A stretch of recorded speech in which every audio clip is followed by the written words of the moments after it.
Welcome to Evermore Love, Whispers of the Heart. Hello, lovely dreamers. Welcome or welcome back to Evermore Love, where every story is a gentle embrace for your soul and a subtle spark for your English journey. If you're tuning in for the first time, pull up a cozy spot. We're about to unravel a tale that's equal parts heartache and hope, crafted just for you. Today's original story, She Kisses My Friend, is a roller coaster of unspoken longings and triumphant truths, ideal for intermediate learners with its rhythmic prose and heartfelt dialogue that pulls you right in. Quick heart-to-heart before we dive. We're inching toward that thrilling 1,000 subscriber mark, and your energy is the wind in our sails. If this story wraps around your heart like a warm scarf, do us the sweetest favor, subscribe now. It's free, it's fast, and it unlocks a world of more stories like this. Oh, and for the deepest magic, watch till the very end. These narratives unfold like petals in the sun, revealing their full bloom only when you stay. Let's hit 1K together, one full-hearted view at a time. Cozy up, breathe deep. And let's begin. She Kisses My Friend. The salt-kissed air of Willow Bay clung to everything in late summer, like a promise half-remembered, tangy and alive. Our little coastal town, nestled where the Pacific met the cliffs in a jagged hug, was the kind of place where secrets washed up with the tide.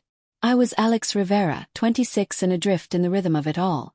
Mornings mending fishing nets for my uncle's charter boat, afternoons sketching waves in a battered notebook, evenings nursing a beer at the Driftwood Inn. Life was steady, unremarkable, until Lila Harper blew in like a rogue gust 5 months ago.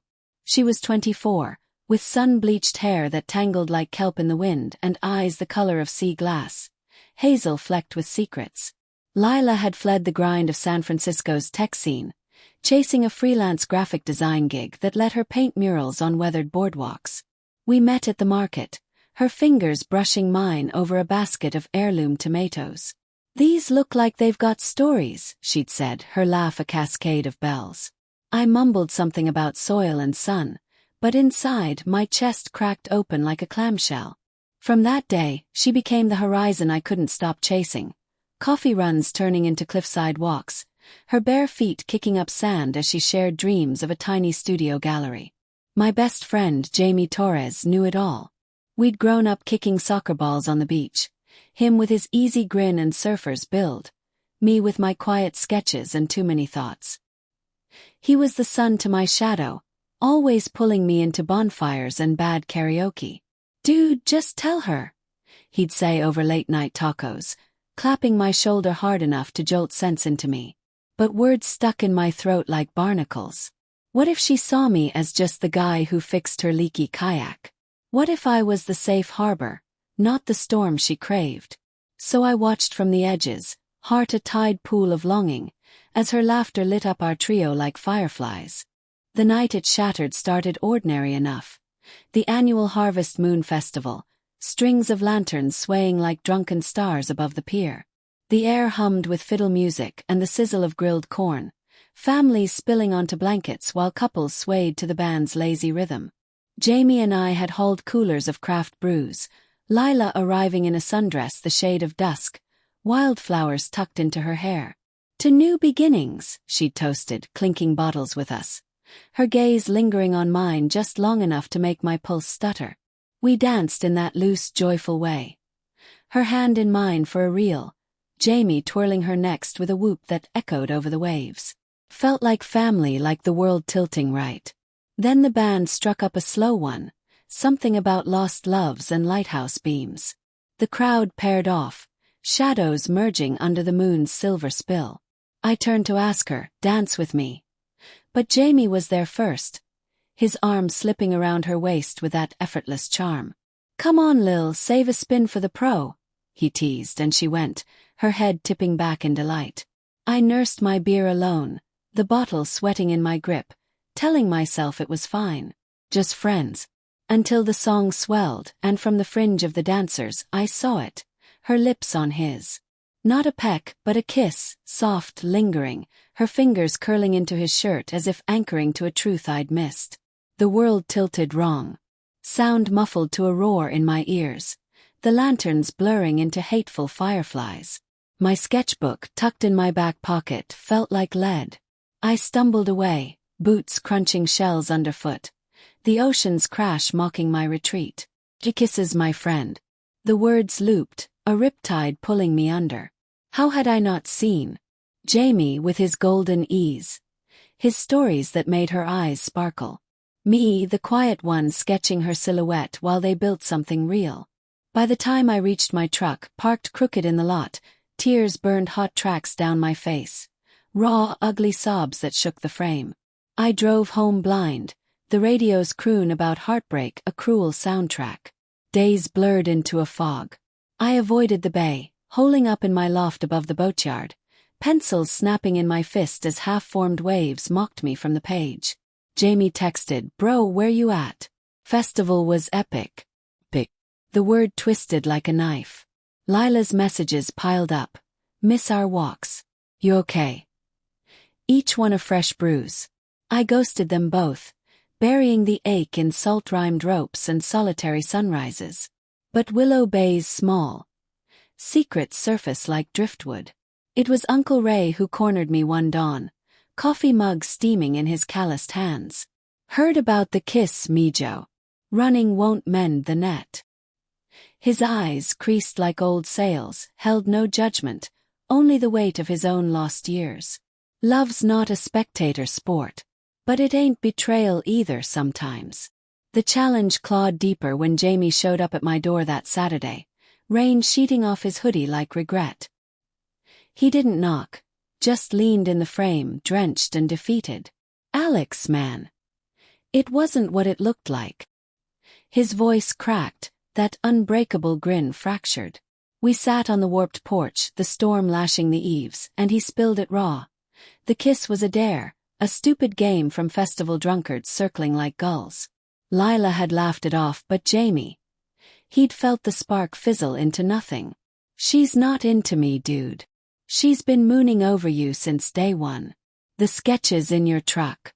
You found one of her. Said it made her heart ache. 'Cause you never say it out loud." My breath hitched, the rain's rhythm sinking with a thud in my chest. But doubt lingered, thorny as blackberry brambles. Then why'd she do it? Why not me? Jamie's hand gripped my knee, brotherly fierce. "Fear same as you. Cities chewed her up. Guys who promised stars and delivered smoke. She thinks you're too good, too steady. That kiss. Test. To see if you'd fight for her." He stood, clapping my back before vanishing into the downpour. "Don't let the tide take this one." Heart pounding like waves on jetty rocks, I drove to Lila's cottage that night, the wipers slashing shadows from the windshield. Her place glowed soft, a lantern in the window like a beacon. She answered in oversized sweats, hair in a messy knot, eyes puffy from her own storm. "Alex," she breathed, stepping aside, the scent of chamomile tea and sea salt wrapping around us. We sank onto her threadbare couch, the space between us vast as the bay. Words tumbled then, mine jagged with hurt, hers a torrent of confession. "I kissed him to wake you up," she admitted, voice trembling like a gull's cry. "I've been falling for you, sketching coastlines in my dreams with your hands holding the pencil. But you pull away every time it gets close. I thought maybe jealousy would push you." Tears welled in her sea glass eyes, spilling over as she reached for my hand. "I'm terrified of breaking us. Of you seeing me as just the girl who washed up here." The vulnerability cracked me open. I pulled her close, her head fitting perfect against my shoulder, sobs mingling with the rain's patter. "Lila, you're the current I can't fight. I've been sketching you because words fail. How you laugh at jellyfish like they're old friends, how you dance barefoot in storms. That kiss nearly drowned me. But losing you, that's the real undertow." Our lips met then, not as a test, but a homecoming, salt-tanged and tender, her fingers tracing my jaw as if memorizing the map of me. It deepened, hungry for the months we'd wasted, bodies aligning like puzzle pieces long separated by waves. Challenges didn't vanish with that kiss. Love's like the tide, ebb and flow, pulling hard. Lila's freelance dried up, whispers from town folk calling her the drifter, now laced with pity. My own fears reared. What if the city's call yanked her back? We fought it with quiet rituals. Dawn paddles in the kayak, her head on my lap as I read poetry from faded volumes. Evenings painting her murals while she sketched my profile, the brushstrokes a silent vow. One brutal night, after a gallery rejection crushed her, she paced the cottage, voice fracturing. What if I'm not enough here? Not for you, not for this life. I knelt before her, cupping her face, thumbs brushing tears like erasing doubts. You're the shore I return to, Lila. Every sketch, every breath, it's you. We'll build the gallery, board by board. Together. The heartfelt turn came under a harvest moon much like that fateful one. 6 months on. We'd claimed a driftwood bonfire on the beach, Jamie there too. His grin whole again, toasting with cider as embers danced skyward. Lila leaned into me, her wildflowers now a crown I'd woven, and whispered, "Remember that kiss? It was the storm before our calm." I kissed her temple, the world narrowing to her warmth against the chill. And I'd weather 1,000 more if it led here. Jamie raised his bottle, eyes twinkling. To friends who kiss and tell, 'cause sometimes that's the push we need. In the years that followed, our love rooted deep. The gallery bloomed with her canvases and my frames, tourists wandering in like lost souls finding home. Challenges came, storms that flooded the shop, her city's echo in quiet doubts. But we met them hand in hand, sketches turning to blueprints, kisses to anchors. She kisses me now, under moons and middays, and it's the truest story I've ever drawn. Not of a friend stolen, but a heart claimed, fierce and forever. Phew, what a voyage, right? If she kisses my friend, tugged at your heartstrings, made you ache with recognition, or simply wrapped you in its waves, please, from the bottom of our storytelling hearts, subscribe to Evermore Love. We're pouring passion into more tales like this, rich with romance, laced with lessons for your English soul. Click that button, share the love with someone who needs it, and let's keep these stories flowing eternally. Until our next whisper, hold your own heart close. Sweet tides to you all.